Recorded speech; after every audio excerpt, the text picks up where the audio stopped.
É um prazer muito grande estar aqui com você hoje. Eu não quero perder tempo algum, que é precioso. Só digo que se você quiser convidar alguém para assistir este canal onde você está vendo, ou pelo meio que você achar que seja mais conveniente, faça isto agora. Do contrário, preste atenção.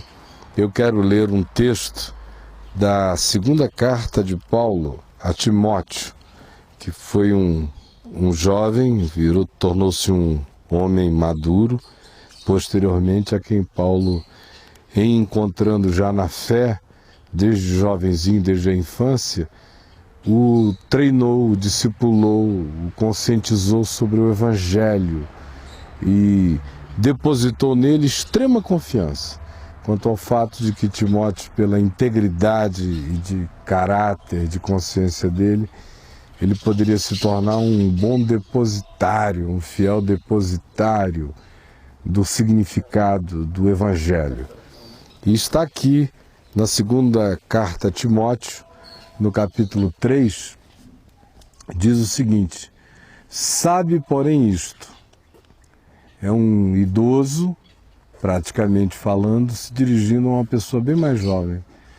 Nos últimos dias sobrevirão tempos difíceis, pois os homens serão egoístas, avarentos, jactanciosos, arrogantes, blasfemadores, desobedientes aos pais, ingratos, irreverentes, desafeiçoados, implacáveis, caluniadores, sem domínio de si, cruéis, inimigos do bem, traidores, atrevidos, enfatuados, antes amigos dos prazeres do que amigos de Deus, tendo forma de piedade, negando-lhe, entretanto, o poder. Foge também destes, pois entre estes se encontram aqueles que penetram sorrateiramente nas casas e conseguem cativar mulherinhas sobrecarregadas de pecados, conduzidas de várias paixões, que aprendem sempre, jamais podem chegar ao conhecimento da verdade. E do modo porque Janes e Jambres resistiram a Moisés, também estes resistem à verdade. São homens de todo corrompidos na mente, réprobos quanto à fé. Eles, todavia, não irão avante, porque a sua insensatez será a todos evidente, como também aconteceu com a daqueles. Tu, porém, tens seguido de perto o meu ensino, e procedimento, e propósito, fé, longanimidade, amor, perseverança, e até as minhas perseguições e os meus sofrimentos que me aconteceram. Todas essas coisas que foram insuportáveis e que eu tenho suportado, tu tens conhecimento dela. De todas, entretanto, me livrou o Senhor. Ora, todos quantos querem viver piedosamente em Cristo Jesus serão perseguidos, mas os homens perversos e impostores irão de mal a pior, enganando e sendo enganados. Quando Paulo escreveu isso aqui, quem era a simbolização de todas as luxúrias, de todos os poderes, de manifestação do pior que um ser humano pudesse expressar, caso desejasse, era o imperador de Roma, o Senado romano, aquele pessoal todo que viviam de orgias em orgias, bacanais e luxúrias, hedonismo desenfreado. Não somente eles, que de vez em quando sofriam um surto de moralismo e queriam proibir essas coisas para o povo, embora eles mesmos nunca as proibissem para si próprios. Embora isso acontecesse, em geral o povo romano também tinha essas referências e vivia desse modo. Quem lê a carta de Paulo aos Romanos, no capítulo 1, do verso 16, 17 em diante, vê aquela descrição de como eles funcionavam, de como era uma sociedade orgiástica. Eles viviam para grandes bacanais, grandes orgias, grandes prazeres o tempo todo. Essa era a orientação, essa era a vida deles. Só que, de fato, Paulo não está falando sobre a sociedade geral que o circundava, porque ele inicia dizendo: sabe, porém, isto, Timóteo, nos últimos tempos sobrevirão tempos difíceis, pois os homens serão egoístas, avarentos, jactanciosos, arrogantes. Ele dá uma lista de coisas que de fato têm acontecido aos humanos desde que os humanos são humanos. O livro de Gênesis inicia descrevendo a desobediência, depois um homicídio, depois surtos narcisistas, depois a manifestação coletiva do egoísmo, depois toda forma de perversão do caminho humano na face da terra e a corrupção da própria criação vindo do dilúvio. De modo que essa descrição que Paulo faz aqui sempre foi comum a todos os homens, no geral, não apenas nos últimos dias, mas em quaisquer dias, em qualquer tempo, os homens são assim: egoístas, avarentos, jactanciosos, arrogantes, blasfemadores, desobedientes aos pais, ingratos, irreverentes, desafeiçoados, implacáveis, caluniadores, sem domínio de si, cruéis, inimigos do bem, traidores, atrevidos, enfatuados, antes amigos dos prazeres do que amigos de Deus, tendo forma de piedade, negando-lhe, entretanto, o poder a Deus. Os homens sempre viveram assim, essa sempre foi a média, desgraçada. Agora, Paulo não estava pensando provavelmente nos imperadores romanos, porque essa descrição aqui era o treinamento deles, era a pedagogia deles. Nem estava pensando na sociedade romana ou do Império Romano sob o qual ele vivia, de um modo geral, porque esse era o critério, ou a falta de critério do existir. O que de fato ele está dizendo, que é o que torna isso aqui chocante, é que nos últimos dias, quanto mais a gente chegasse perto desse tempo do fim, mais os que se dizem discípulos de Jesus se tornariam deste modo. Tanto é que no contexto antecedente ao texto que eu li, ele está falando de vasos de honra, vasos de desonra, de gente que serve a Deus com sinceridade, gente que serve com insinceridade. E prossegue, inclusive chamando a lembrança acontecimentos relacionados a Moisés no deserto. Fala de Janes e Jambres que resistiram fortemente a Moisés. Portanto, ele está se referindo ao que acontece entre aqueles que confessam o nome de Deus, dizem que são discípulos. E ele disse: o que eu quero dizer a você, Timóteo, e mais do que para Timóteo, o que ele está dizendo a mim, dizendo a você, para que ninguém fique chocado, nem escandalizado, nem se desmonte, nem perca a fé, nem se desanime, nem se desentusiasme em relação a qualquer coisa relacionada a Deus, porque, de fato, se choque ao perceber que aqueles que se dizem discípulos de Jesus frequentemente não se assemelham a Ele em coisa alguma. E tanto mais quanto nós nos aproximemos desse tempo chamado tempo do fim, das últimas coisas, que essa caminhada da humanidade como um todo na direção de um impasse de existência, que é o que a gente já percebe hoje no meio ambiente, nas dimensões políticas, em qualquer que seja o aspecto que a gente vá vendo, a humanidade chegou num ponto de culminância de decisões, num momento de entrada num beco de encurralamento, que nos coloca nessa descrição bastante vívida, nítida e clara do que Jesus, do que Paulo, do que os profetas chamaram de os últimos dias. E aí, Paulo diz: os homens sempre foram assim, arrogantes, egoístas, desse jeito todo.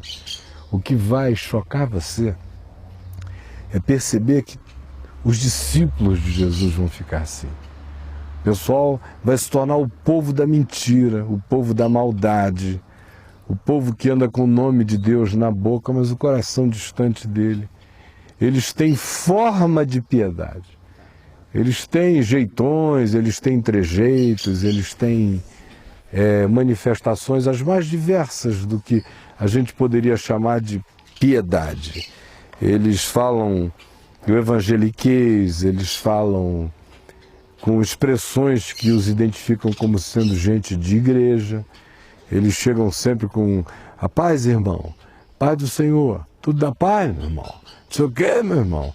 É tudo assim, com Deus, está amarrado para cá, está amarrado para lá. É cheio de verborragia, de forma, de aparência, de gestuais, de repreensões de clichê, coisas nojentas que estão ali, cebosas, escorrendo do indivíduo, ele não se toca. Ele tem essa forma de piedade. Ele nega o poder de Deus no dia a dia dele, porque Deus não existe para ele. Não muda nada nele, não altera coisa alguma na existência dele. Ele se jacta de que um dia ele fumou cigarro e parou de fumar, ele bebia cerveja, parou de beber. Ele fica assim, pensando que essas coisinhas são importantes para Deus, enquanto ele fuma as pessoas o dia inteiro. Ele bebe alma humana, consome, mas porque ele se abstém ali de Skol, ou de Bavária, ou de Skin Cariol, sei lá o quê, ele acha que está fazendo um grande serviço a Deus, ao mundo. Aí é um idiota. Tem essa forma de piedade, mas nega a Deus na essência do ser, porque não há mudança. A mulher dele não pode dar testemunho de que existe algo bonito de Deus nele. Nem os filhos, nem o marido, nem os pais podem dizer acerca desse menino, dessa menina que viraram baratinhos e ratinhos de igreja, viciados em convívio chamado fraterno, mas sem nenhuma mudança no peito, na alma, no coração. Ao contrário, Paulo disse, o que vai acontecer é que eles vão ficar irreconhecíveis, vão ficar falando de Deus, vazando e babando o nome de Deus, mas sem mudança no íntimo, tendo só forma de piedade, negando o poder de Deus na prática todo dia. Eles vão ficando cada vez mais o que já são. O egoísmo vai crescer cada vez mais e eles vão tentar ungir o egoísmo dele em nome de Deus. Vão se tornar avarentos cada vez mais. São incapazes de deixar de dar dinheiro para aquilo que é falso. Mas para tudo que é verdadeiro, eles têm uma questão. São jactanciosos, arrogantes, enfatuados, são blasfemadores porque tomam o nome de Deus em vão o dia inteiro. Eles brincam com o nome de Deus, tudo que eles falam em nome de Deus, tudo que eles negociam em nome de Deus. Eles se amparam em Deus o tempo todo, crendo que estão ganhando crédito junto aos demais, sem ver que eles próprios blasfemam do nome de Deus, porque o nome de Deus não tem consequência na vida deles. São, além disso, desobedientes aos pais. O que a gente nota dia a dia é que essa fragmentação é total. Tanto pai e mãe não tem mais nada o que dizer, a maioria não tem mesmo, como os filhos mesmo, para aqueles pais que têm, não querem ouvir. E filho deveria ouvir pai mesmo apenas para ouvir, mesmo quando pai e mãe estão dizendo uma tolice, eles devem ouvir com paciência e escolherem a melhor decisão da consciência, quando já tem uma. Do contrário, é para obedecer pai e mãe mesmo. Mas o que ele diz é, nesses dias vocês vão notar esse desafeiçoamento, essa falta de importância, porque os filhos também vão se tornar ingratos, como ingratas se tornarão as pessoas em geral. Ninguém acumula crédito mais no coração de ninguém, as pessoas esquecem de tudo. O dia de hoje, já tem gente que não lembra nem o que aconteceu de manhã cedo. As coisas vão passando e as pessoas não guardam, não tem mais álbum de gratidão no coração. E mais do que isso, ele diz, vão ser irreverentes, são pessoas que não são capazes de guardar aquela atitude de reverência, de silêncio, de capacidade de se levantar e deixar sentar, de reconhecer a mulher, o idoso, o fraco, o deficiente. Ao contrário, as pessoas vão sair simplesmente vomitando suas próprias idiotices, uns sobre os outros, numa irreverência total, desafeiçoados, implacáveis, incapazes de perdoar, caluniadores. O importante não é se é verdade ou não é fazer a versão acontecer, sem domínio de si, entregues às pulsões da alma, brotou, o cara vai, só faz o que brota dentro dele. Incapaz de pensar, de raciocinar, de refletir, de decidir, baseado na melhor escolha, no que é bom, no que é amor. Ao contrário, serão cruéis, inimigos do bem, antipatizantes do que é bom. E você toda hora vê essa multidão aumentar. Quanto melhor a coisa é, mais gente hostil você encontra. Traidores, porque quase não dá mais para confiar em ninguém. Atrevidos, porque são incapazes de se enxergar. Essa é a palavra que melhor designaria esse espírito, seria cara de pau. Vão se tornar todos caras de pau, enfatuados, antes amigos dos prazeres, que amigos de Deus vão viver para autossatisfação. Agora, tendo forma de piedade, fachada de piedade, carinha de piedade, jargões de piedade, todas essas coisas, sem perceber que quando uma pessoa se vicia em falar de Deus, em dizer que é de Deus, em só conversar sobre Deus, em só viver no ambiente que ele diz que é o ambiente de Deus, sem que haja uma obra de Deus de fato, um trabalho do Espírito Santo acontecendo dentro, esse indivíduo é um candidato à hipocrisia ilimitada. Ele vai ficar ali, naquele viveirinho, com aquelas outras pessoas, todo mundo viciado uns nas vidas dos outros, um grupo pequeno e adoentado, um sistema de perversidade, todo mundo dizendo, oh, meu querido, minha querida, meu amado, a paz, e comendo o calcanhar, mordendo o mocotó, não respeitando nada de ninguém. E isso torna o estado dessa pessoa pior do que o de qualquer indivíduo alienado de Deus em qualquer lugar da terra. De modo que ficar dizendo que você conhece a Deus porque você anda com uma Bíblia, porque vai a uma escola dominical de igreja, porque frequenta a missa, porque ouve sermão, ou tem o seu pastor, o seu padre, o seu apóstolo, quem sabe, enfim, protegido por essas mentiras, pensando que isso realiza algum bem à vida de alguém, esquecido de que o reino de Deus está dentro de nós. Se não houver um trabalho de Deus na nossa consciência, mudando, convertendo, chamando-nos ao Evangelho todos os dias, a religião só tem o poder de fazer a gente ficar assim. E tanto mais quanto a gente chegue nesse período que se chama de últimos tempos. A alma vai ficando assim. Foi por isso que Jesus disse que irmãos trairiam outros irmãos, que até pelos pais, parentes e amigos, muitos de nós seríamos maltratados, entregues, traídos, em experiências diversas, porque a desafeição estaria estabelecida. Eu queria que você olhasse para dentro de você mesmo e perguntasse pelo estado do seu coração. O egoísta não se enxerga. Aí você diz, alguém olha e diz, poxa, você está falando justamente com quem não se enxerga, com esperança de que o indivíduo se enxergue. Uma pessoa assim não se encara. Eu sei disso. É que eu creio no Espírito Santo. Eu não creio que as minhas palavras tenham esse poder de fazer ninguém acordar. Eu não creio que nenhum recurso humano faça uma pessoa poder se enxergar. Mas eu creio nessa luz que de repente penetra a nossa sombra e começa a iluminar pedacinhos da gente e a gente começa a se ver. É luz divina, é graça divina. A minha esperança é que o Espírito Santo esteja iluminando sua face, seu olhar, dando chance a você de se perceber, de se enxergar.